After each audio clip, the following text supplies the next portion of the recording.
Hello everyone, welcome back to the channel. I'm excited because I have another iceberg chart video for you guys. This is some footage that is a little bit older, but this iceberg is great.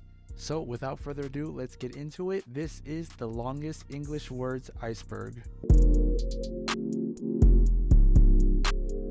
Let's get started on the long English words iceberg, okay? And trust me, there's at the end, it gets crazy, it gets wacky. I think I'm gonna have trouble pronouncing a lot of these words, but that's okay. The deepest part of the iceberg has by far the best twist that I don't think it's going to be expected. So I can't wait to get that going. Okay, so at the top of this iceberg and the peak of this iceberg, the tip of the iceberg, very common long English word, we have because, classic. We also have restaurant, another classic, not too bad. I can see why these are tip of the iceberg words, that's for sure. Adjective, crazy, doesn't look like how it's spelled, I would say, but all right, not that bad. Thousand is the next word on this iceberg. We also have the word footage, volcano, and language. So that's the tip of the iceberg. That's the top level, level one of this long English words iceberg. Nothing crazy there. We haven't really gotten into anything, super crazy, super hard to pronounce, pretty standard, I would say, English high school words, with maybe one or two difficult ones thrown in there. But let's move on to level 2. So starting with level 2, we have specifically, not bad, the word personalities. Okay, we're starting to get longer. I believe this is like a 10-letter word or something like that, more than 10 letters. So not bad. We're starting to get definitely into the long words. Radioactive, not bad. Alphabetical, okay. Photography, okay. Guillotine, okay. And I think this is the first word that I think might require a definition, just because up until now I'd say these words have been pretty okay, pretty common words, but I think guillotine might be the first word where we might need a definition, right? So it's from the French word guillotine.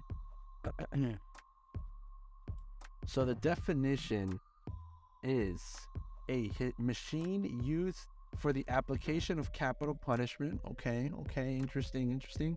By decapitation, consisting of a tall upright frame from which is suspended a heavy diagonal edge blade, which is dropped on the neck of the person to be executed. Also, execution using this machine. So that is the first definition we have for the word guillotine. All right. A second, more simpler, I guess more concise way of describing what a guillotine is a device or machine with a cutting blade, which, I mean, to be fair, that kind of does describe what a guillotine is. So that's the word guillotine. Now, the next word and the last word on this level 2 of this iceberg is technologically. So I think that's definitely a great way to end level 2. So again, after the end of level 2, nothing too crazy, nothing to get too carried away with, but definitely we have had to already pull out the dictionary and the Wikipedia pages for some of these words. So expect that to happen as we go deeper into this iceberg chart for sure. All right, so now we're going to talk about the level 3 on this long English words iceberg. So level 3, starting us off with the word objectivizing. Okay, now here I think we've encountered our first word that I'm going to have a lot of trouble with pronouncing. Let's see, let me give it a shot before I before I look up the pronunciation. But my first stab at this word is amanuensis. I believe I got that right. So our definition for the word amanuensis is one employed to take dictation or copy manuscript. The second definition we have for this is a clerk secretary or stenographer or scribe. Interesting, interesting. Definitely not a word that you hear all the time. So, okay, not bad, not bad for the second word on this level 3. The next word we have is accessibility. Okay, a little bit easier. We then have scrunched. And then the last word we have on this iceberg chart is simplifications. So, not a bad way to end level 3. Nothing too crazy there. Only one word that I've never seen. And it even looks funny. I'm like looking at the word right now and it's like, wow, it looks like a funny word. I definitely have not seen that word before. So now let's go on to level 4 and definitely deeper on this iceberg, and definitely going to start having some trouble with these words. So let's get started with level 4. Our first word is philosophico-juristic. Philosophico-juristic. Okay, not bad, not bad. Okay, so after a quick Google search of philosophical-juristic, it doesn't look like I'm coming up with anything besides the philosophy of law. So I don't know if that is related to that or not, but I think we're going to leave it at that. Philosophical juristic, okay? Not a bad way to start level 4. Our next word is acceptability, okay? Not bad, not bad. Next, we have accommodatingly. It's interesting. That's definitely a mouthful. I don't think I would ever call or refer to something as accommodatingly, but technically is a long word. We next have recommendation. Okay, that's definitely a common word, common long word, so not bad. Now this is another one that we're going to need a definition for, but it is pentasyllabic. Pentasyllabic. Let's see what the definition is. Actually, let's see if I even got my pronunciation right. Pentasyllabic. Yeah, looks like I did. Oh wow. I guess the definition of this word is pretty obvious when you look at it, but it is having 5 syllables. So a 5-syllable word would be pentasyllabic. Okay, cool. Very cool. And then the last word on this level 4 is actually a hyphenated word, so that's interesting. I didn't know the hyphenated words counted, but nonetheless. So this word is 15 lettered. So the word 15 hyphen lettered. So I don't know if that's cheating, but that's how we're ending our level 4. All right, now moving on to our level 5 on this long English word icebergs.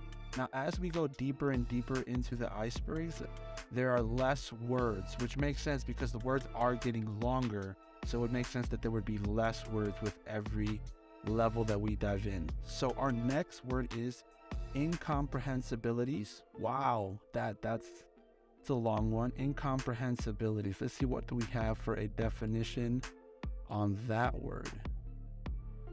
I guess it refers to something being incomprehensible. Yeah, you could say that. Okay. Our next word is acetylcholinesterase. Let me know in the comments for sure if I'm totally butchering that word, because there is a big chance that I am. And I actually do think I am butchering it.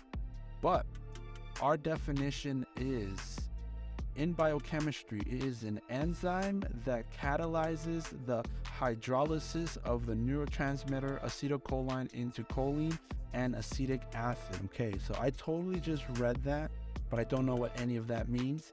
So if you're someone that knows what any of these big words mean, definitely leave it in the comments, because I could not make anything of that definition. But it's a very long word and it's hard to pronounce, so that's good. That's good. Our third word in our level 5 is undiscriminativeness. Okay, interesting. Let's see if we have a definition. No, we do not. Nothing on our dictionary. Okay, not a bad word, I guess. Undiscriminativeness. I guess this is how it would fall off the tongue if you were saying it 5 times really loud and really fast into a mirror. Okay, our last word on our level 5 of this long English words iceberg is establishmentarian. Interesting, interesting. So the definition of this word establishmentarian is a person who supports the political or social establishment. Okay, yeah, I guess that makes sense. Not bad, not bad. Okay, so it looks like we're starting our 6th level of this iceberg, and we are definitely getting into the wackiest of the wacky when it comes to these big words. So it's got 3 levels left, and I guess the really ridiculous stuff is about to get started. So, to kick off level 6, we have the word anti-disestablishmentarianism. Wow, what a mouthful. Let's see if we can get a definition on that word. So again, that is anti-disestablishmentarianism. What? How do you even come up with these words? Okay, so we have a definition, surprisingly. Wow. Maybe not so surprising if you're into these big words, but our definition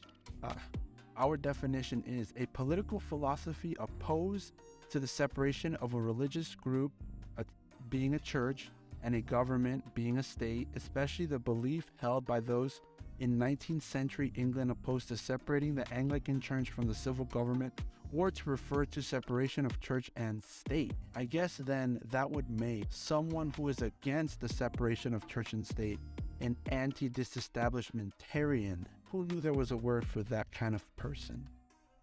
Well, isn't that fascinating? Okay, so that's one of 3 words for our level 6. Like I said, the crazier, the deeper we go into this iceberg, the less words there are, but the longer that they are. Okay, so our second word in level 6 is thyroparathyroidectomize. No, I don't think I pronounced that right. Thyroparathyroidectomize. Oh, we don't have a definition. Oh, that's not fun. Let's see if we can search Google for a definition. So I don't have an exact definition for thyroparathyroidectomize, but I do have a definition for a thyroparathyroidectomy, which I guess is the process. The word that we have on our iceberg is that in the past tense. So what do we have for this word? Let's see. Oh, okay, here we go. Our medical definition for a thyroparathyroidectomy is the excision of both the thyroid and parathyroid gland. So I guess it's the removal of those. Excision, does that mean cut? Like cut off? So I guess if you have been thyroparathyroidectomized, which is the word in our chart, that means that you have gotten your thyroid gland. Moving on, I guess. Our next and final word for this level 6 is dichloromethane. Interesting. I don't have a link for this, but I believe this has to be a chemical. Difluoromethane. Okay, I don't know that there's a definition that we can look up for that. Let's give it a shot. Oh, it is in fact, we do have a definition from Wiki. So our definition for a dichlorodifluoromethane is a colorless gas usually sold under the brand name Freon-12. Okay, and it's used as a refrigerant and an aerosol spray propellant. That's not a bad way to end our 6th level, 6th of 8. So we got 2 more to go.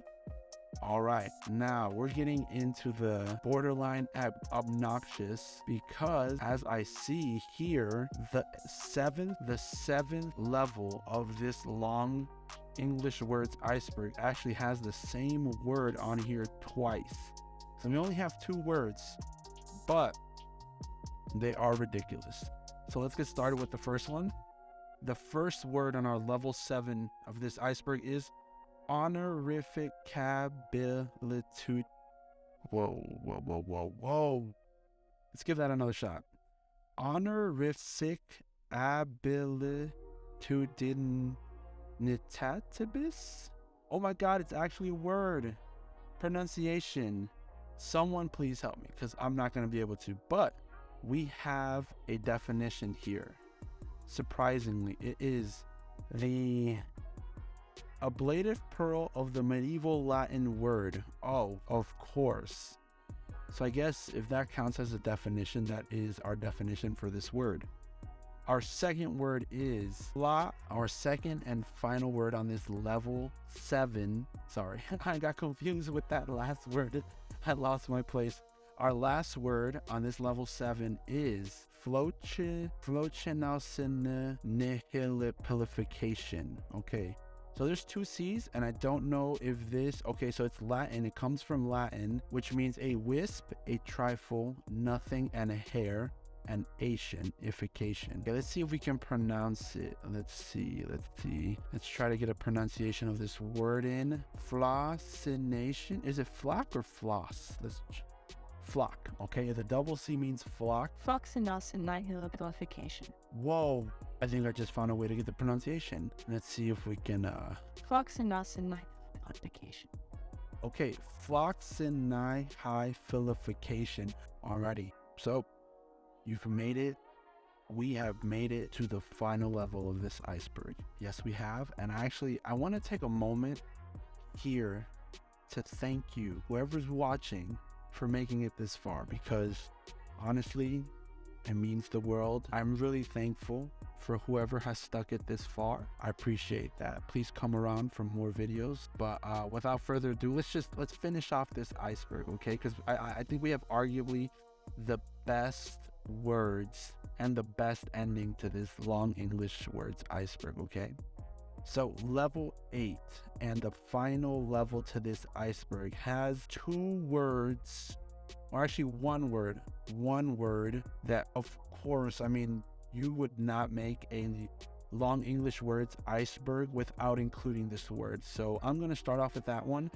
Even though it's not the first one on this level, I want to start out with this one because it is probably the one and only word that people are expecting in this video. And so it would be a bad deed of me not to start off with this word. So our first word in level 8 is supercalifragilisticexpialidocious. Of course, like I said, you cannot have a long English words iceberg and not include this word. So I am glad that they included it. I do wish that there were more long, funny words in popular culture that would have been included. I can't think of any off the top of my head, but I'm super glad that this one was included. So I'm glad that we got that one out of the way. So that was supercalifragilisticexpialidocious. That's from Mary Poppins, I believe, if I'm not incorrect. I believe it is. Okay, moving on though. Our next word is pseudo-hypoparathyroidism. 2 pseudos. Does that mean that they cancel each other out? Pseudo-hypoparathyroidism, okay? Let's see, do we have a definition? Oh, a medical one, okay. So it is a mild inherited condition in which the sufferer has symptoms similar to those of pseudo-hypoparathyroidism. What does that mean? Okay, so what is pseudo-hypoparathyroidism? A condition caused by resistance to the parathyroid hormone. Interesting. So that means, if I'm understanding this correctly, that someone who is diagnosed with pseudo-hypoparathyroidism is experiencing the symptoms of just one pseudo-hypoparathyroidism, which is the resistance to the parathyroid hormone, without actually being diagnosed with pseudo-hypoparathyroidism. Did I just confuse myself? That is weird. So someone with pseudo is exhibiting the symptoms of someone with pseudo without actually being diagnosed with pseudo-hypoparathyroidism. Okay, we're gonna stop it there because I am too confused already. Okay, we've got 3 words left. These ones are ridiculous. All right, these last 3. So the next one is hippopotomonstrosis quipedalophobia. Hippopotomonstrosis quipedalophobia. So it's definitely a fear of something. Maybe it's a fear of long words. Oh my god, if this word is the fear of long words, oh man, no way. I don't think so. It can't be. It would be so ironic. It would be so ironic if the definition of, or the phobia for long words was in fact, let's see. No, I think it is. Oh my god. Okay, so this is actually a hyphenated word, apparently. So it is hippopotomonstrosis dash quipedalophobia, I believe is how you would pronounce that. No freaking way. You're telling me that the actual word for the fear of long words is in itself a long word. Oh, interesting. So this word has actually a synonym that is just as long. Okay, interesting. Okay, so let's read this. It says, hippopotomonstrosis quipedalophobia is one of the longest words in the dictionary, and in an ironic twist, is the name for a fear of long words. Sesquipedalophobia is another term for the phobia, so it's got a synonym, which is interesting, I think. Would you agree? I think it's interesting. It says the American Psychiatric Association doesn't officially recognize this phobia. Instead, hippopotomonstrosis quipedalophobia is considered a social phobia. What does that mean? Does that mean that it's like not real? What is social phobia? Oh my god, I'm not even going to go into this rabbit hole. It says the latest edition of the Diagnostic and Statistical Manual of Mental Disorders, the DSM-5, outlines a very specific definition for social phobias. Medical professionals use the DSM-5 to help them make diagnoses. According to the DSM-5, criteria for social phobias include a fear or anxiety about social situations where a person may be examined, like meeting new people or having a conversation. The fear or anxiety is disproportionate to the social situation. The fear or anxiety is persistent and the social situation is excessively avoided. The fear or anxiety of avoidance causes clinical distress. Okay, so what does that have to do with this? What does this have to do with the fear of long words? Oh, does that mean that the fear of long words meets some or all of these criterion? Oh, that's interesting. I think it does. Huh.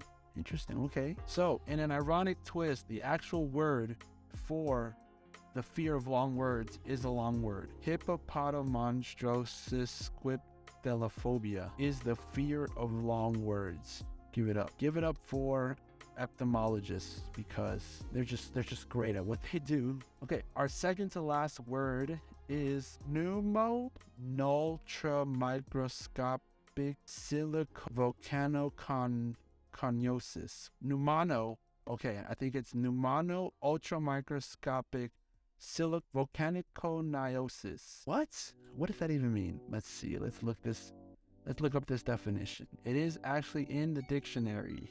So, the definition of pneumano ultramicroscopic silicovolcanoconiosis is an obscure term ostensibly referring to a lung disease caused by silica dust, sometimes cited as one of the longest words in the English language. Interesting. So when you look up the definition of pneumano ultramicroscopic silicovolcanoconiosis, it is a lung disease from silica dust, and probably the longest word in the English language. So they say. I actually have one more, but not bad. I'm actually pretty proud of myself for being able to pronounce some of these words, with the exception of probably the word that we encountered in level 2. That one actually, I think I did butcher it, but so far I think I got the fear of long words. I think I got that one right. I think I got this last one right.